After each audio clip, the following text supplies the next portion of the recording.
Hello, and welcome back to the soon-to-be world-famous home fake practice casino. I am Brad with my beautiful wife and manager behind the scenes, my two cute puppies sleeping on the couch, Roxy and Rambo. This is the end of a shuffle. I'm going to do this a little more, fill the deck back up. There we go. I'll even do one quick shuffle, and then I'll burn a handful of cards. Burnt by Freddy. I'll burn a handful of cards. Again, so I'm not accused of rigging the deck. 4 cards, unseen. Do a little live practice to get less and less uneducated doofuses out there.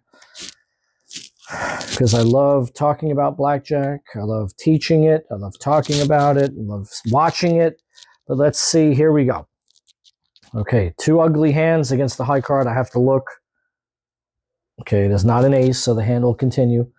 This is a scenario. You just... hopefully you don't hit and bust, but these are both hitting hands. Even the 16 is a hitting hand because in this game, all my fans should know, hit until you get to 17. But can you bust? Absolutely. 14, you want a card. Bust, that's part of the game. 16. Bust, that's part of the game. But ladies and gentlemen, this is why you hit. Sometimes it's just a scenario. If you stay, you lose, you hit, you lose kind of thing, but you have to better your hand. That's why do not surrender. Don't follow John on Facebook or Instagram who surrenders and thinks it's smart because it's a lousy situation. When you surrender, you give yourself 0 chance to win. And I'm not a fan of that. Have a Rocky Balboa puncher's fighting chance. You surrender. Just remember my words. When you surrender, you cannot win. I know you get half your bet back. You cannot win. Just please remember that. Okay, I'm not going to look because it's an 8, but I'm not going to look. 15 against an 8, 20 against an 8. We're going to stop splitting 20s, ladies and gentlemen. I will not allow it. 15 against an 8, you hit. They have a high card, you can't win. But I think basic strategy, everybody understands. This is where you hit. 22, that's part of the game. This is what was happening to me in Vegas. I just couldn't get cards to help me. 20, stay. You don't split 20s, that's not funny. It'll never be funny. 18, in a way, I hate to say perfect scenario, but sometimes you don't want to deal with pulling cards. And right there is one of them. Look, aces are great. Always reserve judgment till you get both cards. That's why. You happy you got the ace now? No. This is a potential double. We'll see. Oh, this could be that. Hold on, I'll find it in a second. Oh, okay, yeah, it's an ace. Real quick, ladies and gentlemen, let me find my other... Here we go. I just personally named the personal judgment call, 12-12, 13-12, 13-13. Now, it's not this one, but here's a 13 and a 12, soft 13 and a 12. If this was a 2 or a 3, that's a personal judgment call. I'll never tell you to hit. I'll never tell you to stay. I hit it. There's just more cards in the deck to help you. Insurance. There's nobody here to take insurance. It is not, I won't say, it's not a picture. It's not a 10 to a king. So the hand will continue. 3 or 13. You could double. I wouldn't against an ace. Too risky. So just hit. Okay, so this is our 3. I can't even do math right now. 5 and 2, 6, 8 or 18. Could you hit again? Yeah. But then you risk going down even lower. Sometimes you just have to hope your hand is good enough. 18. Stay with 18. 12. Bust. Part of the game. And unfortunately, I think if I remember the math right, 18, the only card that beats you, 19.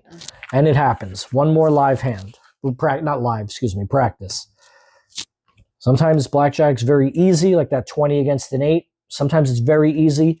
Sometimes my dad used to joke, you can't get arrested in a police station with a signed confession note. And okay, all right, maybe it's getting a little more exciting. 10, what is Brad going to say? Possible double down. Possible double down. It's, to my opinion, it all depends what the dealer shows. I'm not doubling, ladies and gentlemen. Now I have to look, make sure it's not an ace. Okay, it is not an ace. I don't double this. I have a video prior. If, and we'll find out in a minute. If the dealer has 20, which you play like this is a high card, 20, you only win with an ace. One freaking card you win with. So Brad doesn't double. And ladies and gentlemen, that's why Brad is smarter than the basic strategy. You double down. If this is a high card, you lose twice. And remember, you can hit again. And you will hit again. 14 against the high card. 21. I am so glad I follow Brad. 16. You have to hit till you get to 17. Bust again. This side is having a nightmare. Okay, ladies and gentlemen, this is exactly why. All right, I think I'm going to go out on a limb and say it. I'm sitting on a limb. I'm going to say it. Do I always win? No. I might be the smartest blackjack player on earth. 20 for the dealer. No surprise. And I didn't rig the deck. Don't even dare accuse me. Let's rewind. I'm going to double because Brad's a dumbass. Double, get a 4. Dealer has 20. You lose twice. You're brilliant. Brad's way. Avoid the shit card. You can keep. Now, could you bust? Sure. But look, 10, 14, hit again, 21. You win your bet. You follow me, you'll be successful. You'll avoid losing double in high-risk situations, splitting 8s against the high card, all the ones I've covered. Please be smart. Follow me. Understand I'm coming from a place of, I hate to say love, because that sounds like a parent to a kid. Just stop losing double when you don't have to. Careful against the high card. May the cards fall your way, and good luck out there.